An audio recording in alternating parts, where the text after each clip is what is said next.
What if I tell you that many of the well-known stories you hear in the church or the synagogues have Sumerian origins long before Moses lived? The Babylonian Captivity, also known as the Babylonian Exile, was a period in the history of the ancient Hebrews during which they were conquered by the Babylonians and forced to live in exile in Babylon.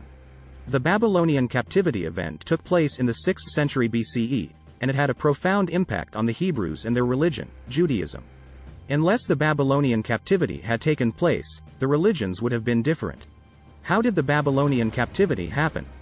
It happened when the kingdom of Judah, which was an ancient Hebrew state, was conquered by the Babylonians.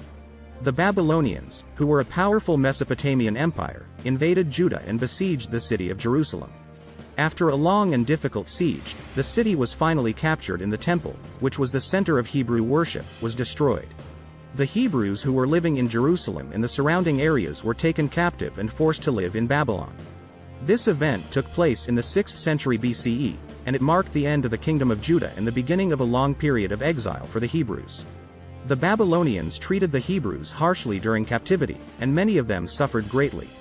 However, over time, they were able to adapt to their new surroundings and establish a new community in Babylon. After several decades, the Persian Empire conquered the Babylonians and allowed the Hebrews to return to their homeland. However, their experiences during the captivity had a lasting impact on their religion, Judaism, and on their understanding of themselves as a people. What is the significance of Babylonian captivity? During the Babylonian captivity, the Hebrews were separated from their homeland and their temple, which was an important center of worship. This forced them to rethink their religious practices and adapt them to their new surroundings.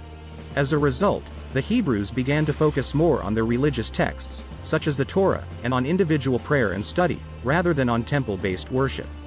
The Babylonian captivity also had a significant impact on the Hebrews' understanding of their own identity and their relationship with God. The experience of being conquered and forced into exile challenged their beliefs about God's protection and power, and many Hebrews began to see their suffering as a result of their own sins and a punishment from God. This led to a new emphasis on repentance and moral righteousness in Judaism. Overall, the Babylonian captivity in 587 BCE was a pivotal event in the history of Judaism, and it had a profound effect on the religion's beliefs, practices, and identity. Which Sumerian myths entered the Bible with the Babylonian captivity? It is difficult to say which Sumerian myths may have entered the Bible as a result of the Babylonian captivity because the Bible does not directly reference or incorporate any specific Sumerian myths. The Hebrews who were living in Babylon during the captivity would have been exposed to many different Mesopotamian cultures and beliefs, including those of the Sumerians. However, it is not clear to what extent, if any, these influences may have affected the development of the Hebrew Bible. The Hebrew Bible, which is also known as the Old Testament, is a collection of religious texts that form the basis of Judaism and are also important to Christianity and Islam. These texts were written over a period of many centuries, and they reflect the beliefs, experiences, and history of the Hebrews. The Bible contains many stories and legends, including accounts of the creation of the world, the lives of the Hebrews' ancestors, and their relationship with God. From my personal studies, I can say that the Babylonian captivity impacted the key religious ideas in the heavenly religions in 6 unique ways. 1. The hope for a Messiah to come and save the people. All cultures around the world talk about gods promising to come at a later time. Babylonians talk about Marduk and its expected return. Moreover, they link it to a not yet discovered planet in our solar system that is said to transition every 2,600 years between Mars and Jupiter with its massive bloody moons and create a catastrophe every time it passes through the solar system. Thus it was called the transition planet. 2. The Sumerian myths of creation impacted the creation of the world in the Old Testament. 2 significant sources give us a complete understanding of the creation story. The first of those sources is Gilgamesh and the Netherworld, also known as the Epic of Gilgamesh. In the earliest Sumerian tale, Gilgamesh is known as Bilgames, but the story is very similar to its successor. Another source is a tablet known as the Eridu Genesis.